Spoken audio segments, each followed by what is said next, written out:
അമ്മേ കഴിക്കാനുള്ളത് അടുക്കളയിൽ അടച്ചു വെച്ചിട്ടുണ്ട് കേട്ടോ. പൊന്നിനുള്ള പാലും ബിസ്ക്കറ്റും എടുത്ത് അവിടെ വെച്ചിട്ടുണ്ട്. അമ്മേ അതൊന്ന് എടുത്ത് കൊടുത്തേക്കണം കേട്ടോ. അച്ഛൻ്റെ മരുന്നിൻ്റെ ചീട്ട് എൻ്റെ കയ്യിലുണ്ടേ. ഇന്നും കഴിക്കാതെ പോവല്ലേ? സമയം പോയി.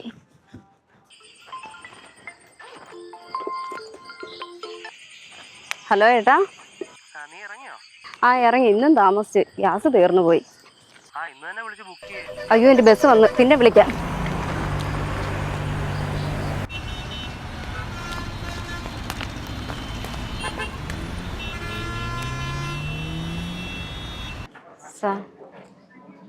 എന്താ ദിവ്യ ഇന്ന് ലേറ്റ് ആണല്ലോ?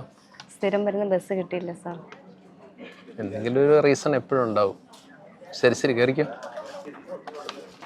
ആ ഇന്നും സാറിന്റെ വഴക്ക് കേട്ട്. എന്റെ ദിവ്യ ഇങ്ങനെ താമസിച്ചു വരാൻ നിന്നെ കൊണ്ട് എങ്ങനെ സാധിക്കുന്നു? പെണ്ണായി പോയില്ലേ?